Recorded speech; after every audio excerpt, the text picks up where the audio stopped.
हिंदू धर्म में चार धाम माने गए हैं: बद्रीनाथ, द्वारिका, रामेश्वर और जगन्नाथपुरी। मान्यता है कि भगवान विष्णु जब चारों धाम पर बसे तो सबसे पहले बद्रीनाथ गए और वहां पर इन्होंने स्नान किया। इसके बाद वे गुजरात के द्वारिका गए, वहां पर अपने कपड़े बदले। द्वारिका के बाद ओडिशा के पुरी में उन्होंने भोजन किया और अंत में तमिलनाडु के रामेश्वर में विश्राम किया। पुरी में भगवान श्री जगन्नाथ का विशाल मंदिर है।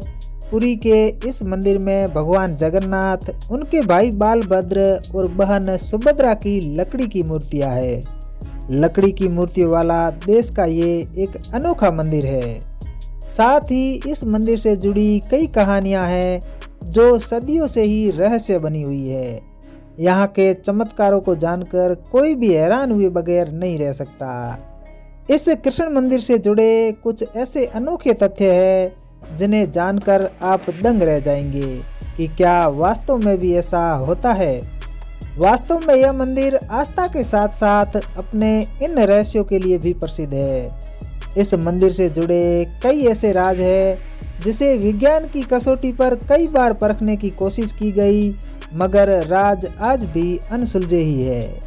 मंदिर से जुड़ी कई अनोखी बातें हैं जो आज भी लोगों के लिए एक पहेली बनी हुई है। फिर चाहे मंदिर बनाने से जुड़ी कहानी हो या हर 12 साल बाद भगवान जगन्नाथ की प्रतिमा बदलने की पूरी प्रक्रिया हो, कुछ ऐसे ही अनसुलझे रहस्यों के बारे में आज हम इस वीडियो में चर्चा करेंगे। तो बने रहिएगा मेरे साथ, अंत तक आपको सारी जानकारी मिल ही जाएगी।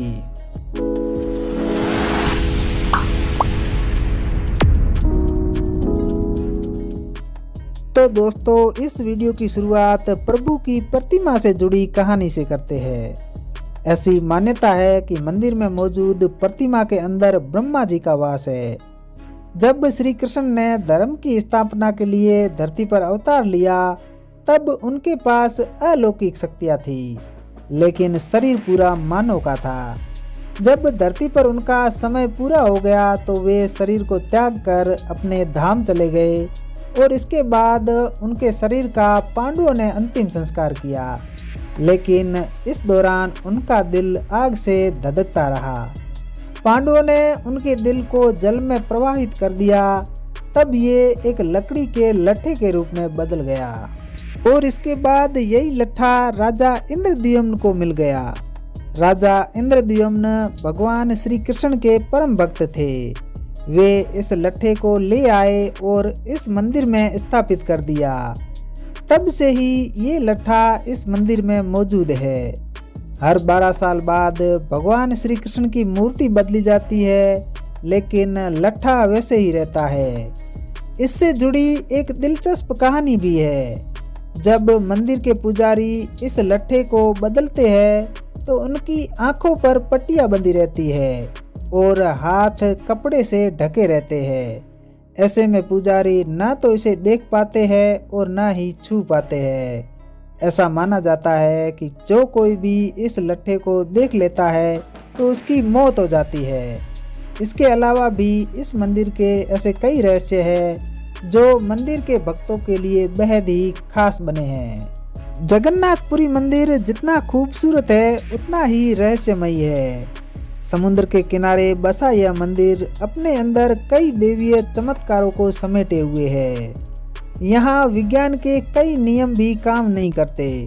भगवान जगन्नाथ के इस मंदिर पर जाकर कोई भी इन आश्चर्यों को देख सकता है, लेकिन अनेक प्रयासों के बावजूद अब तक इन रहस्यों से पर्दा नहीं उठ सका। मंदिर के शिखर पर स्थित ध्वज हमेशा हवा की विपरीत दिशा में लहराता है। आखिर ऐसा क्यों होता है, यह भी एक रहस्य ही बना हुआ है।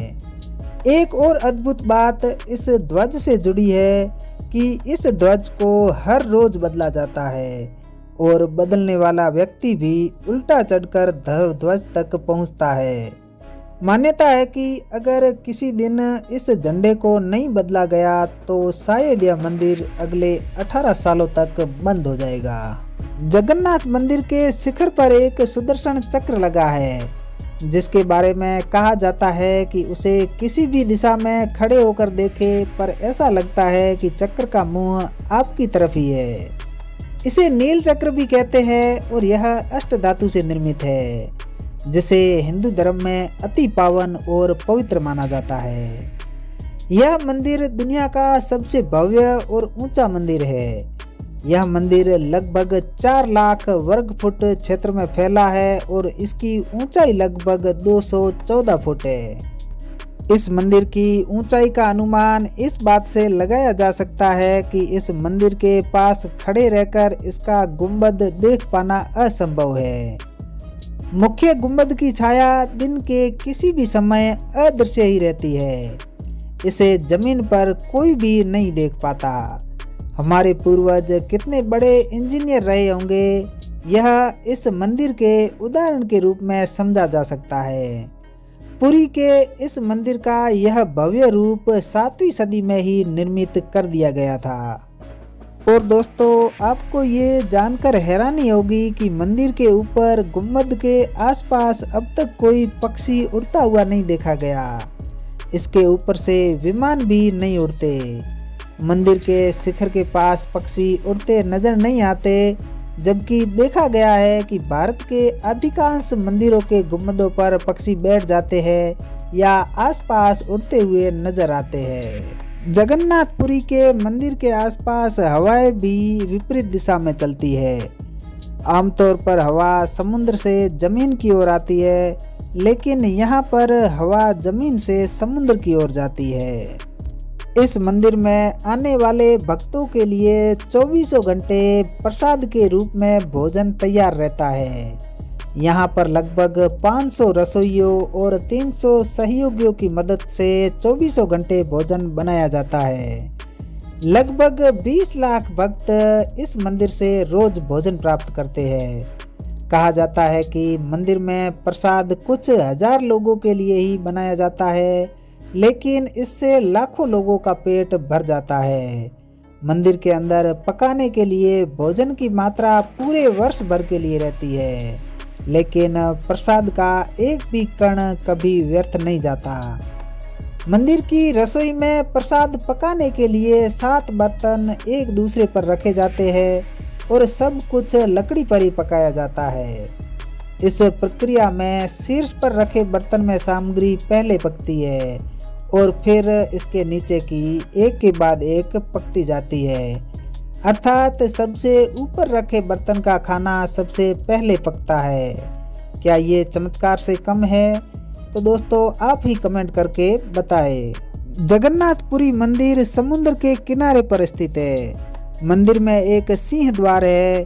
कहा जाता है कि जब तक सिंह द्वार में कदम नहीं रखा जाता तब तक समुद्र की लहरों की आवाज़ सुनाई देती है, लेकिन जैसे ही सिंह द्वार के अंदर एक कदम रखा जाता है तो लहरों की आवाज़ गुम हो जाती है। इसी तरह सिंह द्वार से निकलते वक्त वापसी में जैसे ही पहला कदम बाहर निकलता है तो समुद्र के लहरों की आवाज़ फिर से आने लगती है। और ये भी कहा जाता है कि सिंह द्वार में कदम रखने से पहले आसपास जलाई जाने वाली चिताओं की गंध भी आती है, लेकिन जैसे ही सिंह द्वार के अंदर आ जाते हैं तो ये गंध भी खत्म हो जाती है।